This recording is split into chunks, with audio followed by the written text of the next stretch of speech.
Hey everyone, this is Daniel from Phone Arena with the Sony Xperia U, which begs to be noticed with its removable bottom cap here and the boxy design like an old Volvo. The 12mm thick Xperia U is actually a shrunk copy of the Xperia S, complete with the curved back here and the illuminated transparent strip at the bottom, which can change colors according to the theme you've chosen. Now we have red, according to the song you're playing. It changes to purple for the next song. Now it's yellow. And we also have green and white. Pretty cool. It definitely attracts attention to the phone when you're playing music or when you're just choosing different themes to suit the bottom cap, for example. One extra cap is in the box, but you can also buy several different colors to suit your mood, clothes, and so on. Actually, there are no slots here for a SIM or micro SD card under the bottom cap. It's just for aesthetic purposes. If you want to find the slots, you have to push the back of the phone up, remove the battery cover. Here we have a removable battery, we have a very regular SIM card slot. The only gripe in terms of extension is the lack of microSD card slots, so you'll be stuck with 4 GB of internal memory provided by Sony. That's about the only disadvantage. We still have the regular SIM and the removable battery, and this is something nowadays. These 3 navigational dots here at the bottom are actually pretty responsive, more responsive than on the Xperia S actually. The curved back and fairly thick sides make the phone very easy to hold and operate with one hand, aided by the fairly small 3.5-inch display. It's a breeze to operate the phone with just your thumb, holding it with one hand. It's also very easy to grab it lying from the table, unlike some sub 10mm phones of late.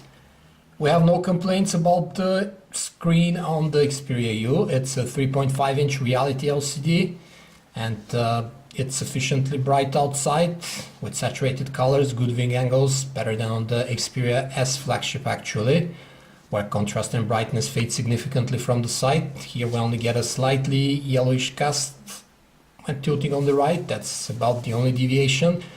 Thanks to the smallish 3.5-inch size, coupled with Sony's typical 480 by 854 pixels of resolution, we also have a very good pixel density of 280 ppi, making text and small interface elements appear very crisp and smooth. About the only gripe we have here is the lack of oleophobic coating on the display, so finger grease gets smudged pretty quickly on the display and you have to wipe it very often. We won't spend much time reviewing the Timescape UI of the Xperia U, since we showed it to you thoroughly when we reviewed the Sony Xperia S, and that's the same Android gingerbread overlay that we have here on the Xperia U as well. It is good looking and functional with this Mediascape shortcut here, and also offers plenty of widgets that cover things like social networking feed updates and even app and media recommendations here. Moreover, the Xperia U is expected to receive its Android's ice cream sandwich update pretty soon. As you can see, when we choose a theme, the color of the transparent bar here changes according with the theme's color. Very cool. See, now we got the blue theme and the transparent bar here at the bottom got illuminated in blue. Let's go back to a theme, the Ruby theme, that is more in line with the bottom cap here, which is user replaceable.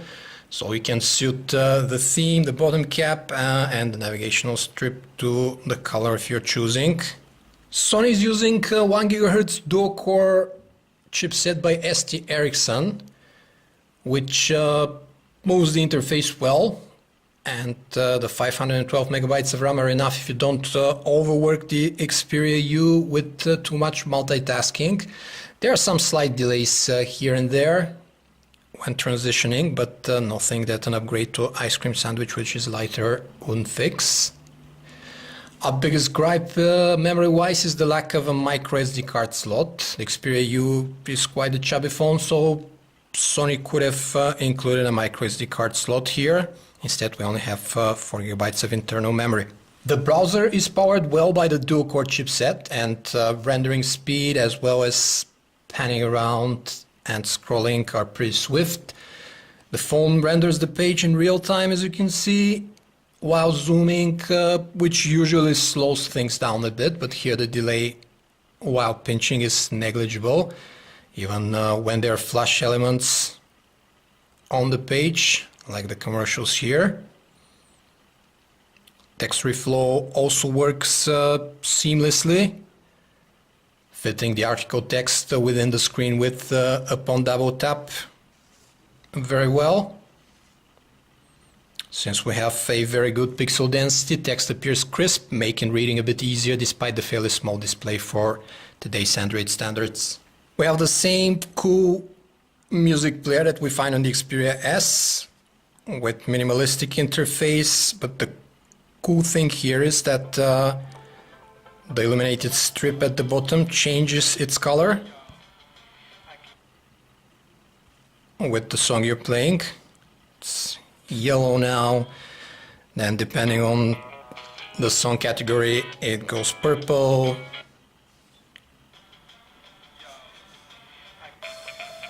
here it goes red. Pretty cool. Your own color music you have here on the Sony Xperia U.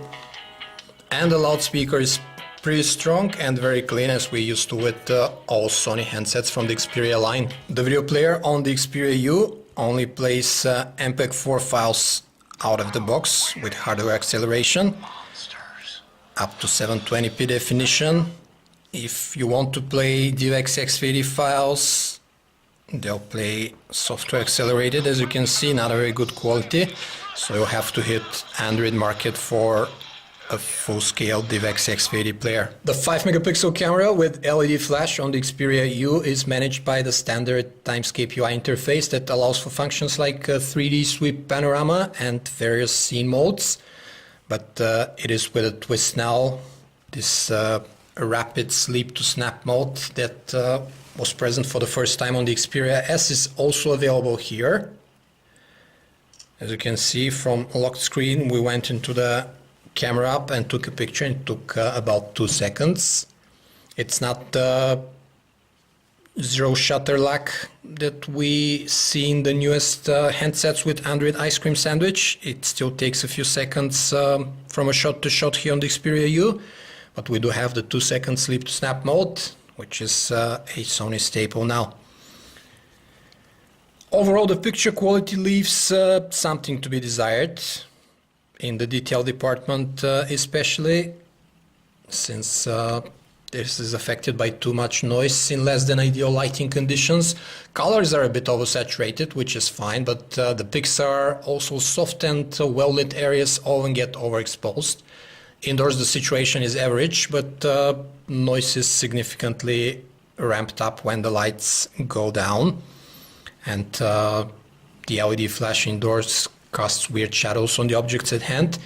The Xperia U records 720p video with 30 frames per second, and the flash can be used as a video light during capture when there's not enough light. The quality of the video footage, however, is very substandard, with too high of a compression, artifacts and noise.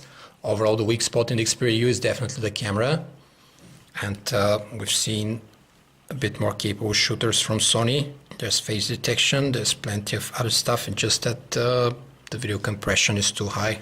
Sony has cut very few corners to achieve the affordable price of the Xperia U, like the lack of oleophobic coating here on the display and the lack of a micro SD card slot.